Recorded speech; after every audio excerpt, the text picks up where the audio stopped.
Bismillahirrahmanirrahim. Assalamualaikum warahmatullahi wabarakatuh. Perkenalkan, nama saya Abdul Aziz dan teman saya Muhammad Selamat. Kami di sini akan menjelaskan paper tentang penyebab tenaga migran. Kita langsung ke abstraknya saja. Abstrak.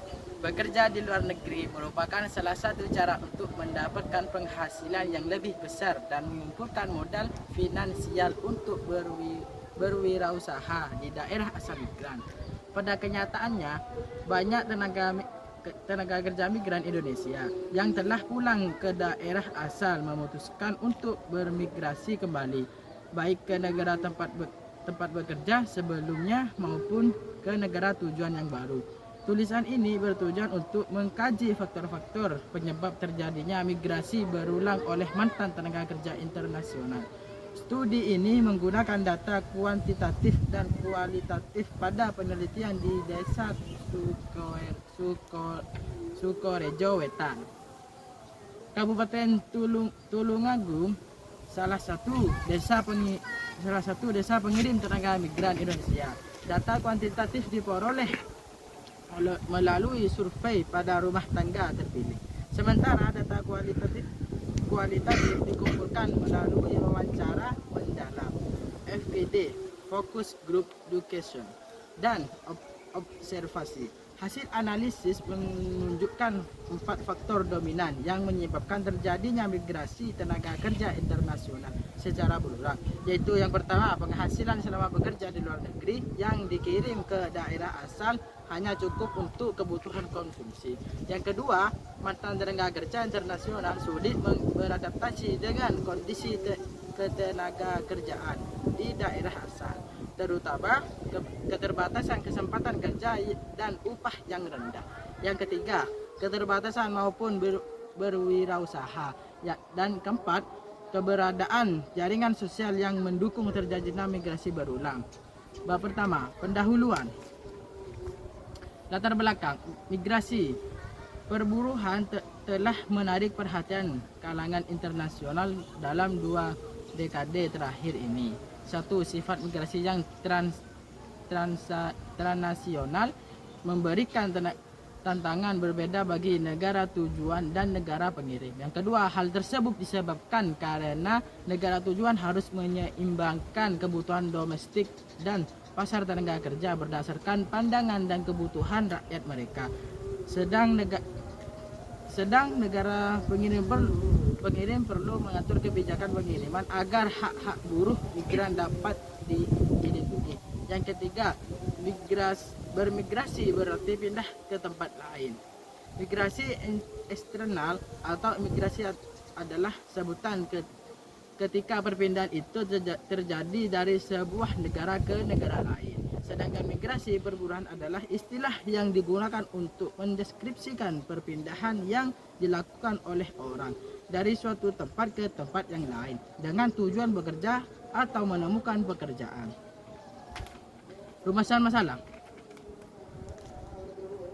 Wilfrieda Soik merupakan gambaran dari ratusan jumlah pelanggaran yang terjadi terhadap buruh migran perempuan Indonesia di Malaysia, baik pada masa pengiriman maupun pada masa penempatan.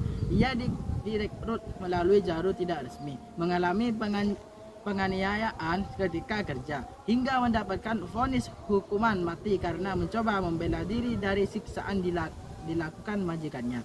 Kasus yang dialami oleh Wilfrieda kemudian melahirkan kepedulian Migran Care untuk menegakkan keadilan pada kasus pelanggaran yang dialaminya. Dalam mengupayakan keadilan bagi Wilfrieda, perjalanan advokasi yang panjang telah dilakukan oleh Migran Care selama hampir dari 5 tahun. Tujuan penelitian. Tujuan dari penelitian ini adalah untuk mengetahui strategi Migran Care dalam mengadopsi buruh migran perempuan Indonesia yang bekerja di Malaysia pada kasus Wilfrieda Soik. Manfaat penelitiannya. Penelitian ini diharapkan dapat bermanfaat secara praktis bagi mahasiswa, dosen, masyarakat, dan peneliti untuk menambah pengetahuan mengenai strategi Migran Care dalam mengadopsikan buruh migran perempuan Indonesia di Malaysia. Penelitian mengenai strategi ini selanjutnya diharapkan dapat memberi sumbangan berupa saran atau masukan kepada pemangku kepentingan yang fokus pada isu buruh migran untuk dapat memberikan perlindungan maksimal bagi buruh migran yang bekerja di luar negeri, terutama Malaysia. Selain itu, secara akademis, penelitian ini diharapkan dapat menambah referensi kepustakaan ilmu hubungan internasional, khususnya pada kajian strategi NGO yang bergerak dalam isu perlindungan buruh migran dalam mengadopsikan buruh migran perempuan Indonesia yang bekerja di Malaysia. Selanjutnya, pembahasan yang akan dijelaskan oleh Moh Selamat. Bismillahirrahmanirrahim. Bab 2, pembahasan.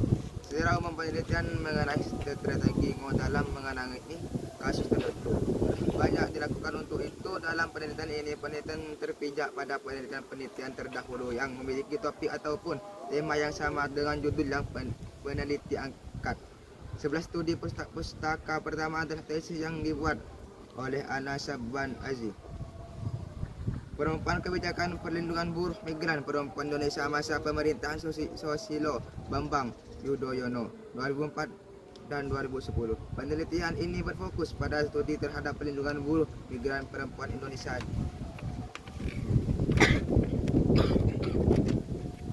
di hambatan dalam implementasi kebijakan perlindungan terhadap buruh migran perempuan yang banyak bekerja sektor informasi, yaitu 1. Koordinasi antara departemen dalam pemerintahan SBY. Dalam pemerintahan SBY, banyak departemen yang terlibat dalam penempatan dan perlindungan buruh migran perempuan Indonesia di Malaysia, namun keterlibatan ini tidak disertai dengan pembagian tugas yang jelas antar satu lembaga. 2. Kualitas mau antara Indonesia dan Malaysia yang masih jauh dari bentuk perlindungan terhadap buruh migran perempuan Indonesia di Malaysia menjadi hambatan dalam implementasi kebijakan perlindungan pada MAU.